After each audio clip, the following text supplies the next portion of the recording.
बांधकाम कामगार योजना या योजनेअंतर्गत कामगारांच्या मुलांना आता MSCIT शिक्षणासाठी अर्थसहाय्य दिले जाणार आहे।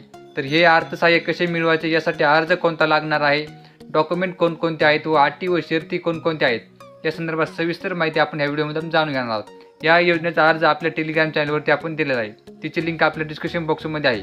तर अशा प्रकारे हा योजनेचा फॉर्म आहे। तुम्ही पाहू शकता की नोंदणीकृत बांधकाम कामगारांच्या पहिल्या 2 पाल्यांना संगणकाचे शिक्षण MSCIT करिता शुल्काची प्रतिपूर्ती। तर तुम्ही हा अर्ज डाउनलोड करून घ्यायचा आहे, व्यवस्थित भरायचा आहे। MSCIT अर्थसहाय्य योजनेअंतर्गत नोंदणीकृत बांधकाम कामगारांच्या 2 पाल्यांना MSCIT शिक्षणाच्या शुल्काची संपूर्ण रक्कम परत केली जाते। पाल्यांना प्रथम स्वखर्चाने MSCIT शिक्षण फी भरावे लागते व प्रशिक्षण पूर्ण झाल्यानंतर प्रशिक्षणात उत्तीर्ण झाल्यावर शुल्काची संपूर्ण रक्कम लाभार्थ्याच्या बँक खात्यात DBTच्या सहाय्याने जमा करण्यात येईल। महाराष्ट्र ज्ञान महामंडळ मर्यादित MKCL या संस्थेच्या वतीने घेण्यात येणाऱ्या MSCIT हा संगणक उपक्रम उत्तीर्ण करणाऱ्या कामगार व कामगाराच्या कुटुंबियांना MKCL या संस्थेत भरलेल्या 100% शुल्काच्या 50% रक्कम अर्थसहाय्य म्हणून मंजूर करण्याची महामंडळाची योजना आहे। मध्यवर्ती कार्यालयाच्या उपयुक्त संदर्भातील परिपत्रकान्वये MSCIT परीक्षेबाबत योजनेचे परिपत्रक निर्गमित करण्यात आले आहेत। सदर योजनेचे नियम व अटी मध्ये बदल करण्यात येत असून सुधारित नियम व अटी पुढीलप्रमाणे आहेत। MSCIT अर्थसहाय्य योजनेचे उद्दिष्ट नोंदणीकृत कामगारांच्या पाल्यांना MSCIT प्रशिक्षण पूर्ण करण्यासाठी अर्थसहाय्य उपलब्ध करून देणे, कामगारांच्या पाल्यांना आधुनिक तंत्रज्ञान उपलब्ध करून देणे। योजनेचे वैशिष्ट्य लाभाची राशी कामगारांच्या बँक खात्यात जमा केली जाते।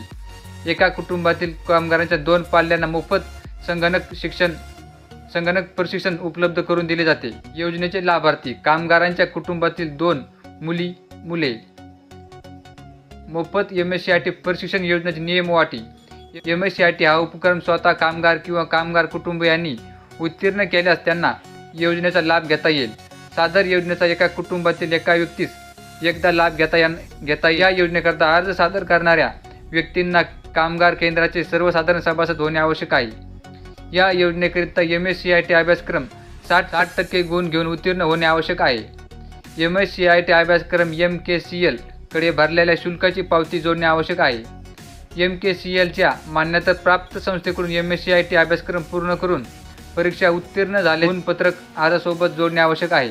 अर्जदारांची स्वतःची पालकांची माहे जून डिसेंबर या महिन्याची वेतन पावती अर्जासोबत जोडावी। सदर पावती महाराष्ट्र कामगार कल्याण मंडळाचा कामगार कल्याण निधी कपात केल्याचा उल्लेख असावा। ज्या आस्थापनात कामगारांच्या वेतनाच्या पावतीमध्ये कामगार कल्याण निधी कपात केल्याचा उल्लेख करत नसेल अशा कामगारांनी आस्थापनेकडून त्यांच्या पगारातून कामगार कल्याण निधी कपात होत असल्याबाबत दाखला अर्जासोबत जोडावा। सदर दाखल्यात मंडळाकडील नोंदणी क्रमांक नमूद केले असावा। कामगार कुटुंबियांनी सभासदांनी कामगार कुटुंबीय असल्याचे पुराव्याबाबत रेशन कार्डाची प्रत सोबत जोडावी। अर्जदार अर्जासोबत ओळखपत्र म्हणून आधार कार्ड, पॅन कार्ड, मतदान ओळखपत्र, शाळा किंवा कॉलेजचा ओळखपत्र यापैकी एक जोडणे आवश्यक आहे। अर्जदाराने अर्ज सादर करिता मागील 1 वर्षभरात MSCIT कोर्स उत्तीर्ण केले असावा।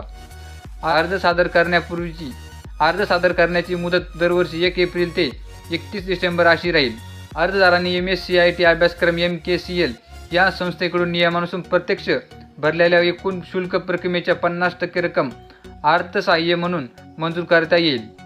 अर्जासोबत सादर करावयाची कागदपत्रे MSCIT परीक्षा किमान 60% उत्तीर्ण झाल्याचे प्रमाणपत्राची साक्षांकित झेरॉक्स प्रत, MSCIT शुल्काची पावती, स्वतः किंवा पालक ज्या आस्थापनेत काम करत असतील तिथून माहे जून डिसेंबरची पगार स्लिपची साक्षांकित झेरॉक्स प्रत, त्यात कामगार कल्याण निधी कपात असावी। पगार स्लिप मिळत नसेल तर तेथील व्यवस्थापकाची सहीचे निधी कपातीची दाखला मंडळाच्या नोंदणीकृत क्रमांकासह जोडावा। MSCIT प्रशिक्षणाकरिता भरलेल्या फीची पावतीची साक्षांकित प्रत, रेशन कार्ड, निवडणूक ओळखपत्र, आधार कार्ड, शाळा किंवा कॉलेजचा ओळखपत्र सत्यप्रत, रेशन कार्डाची साक्षांकित सत्यप्रत। MSCIT प्रशिक्षण योजनेअंतर्गत ऑफलाईन अर्ज करण्याची पद्धत।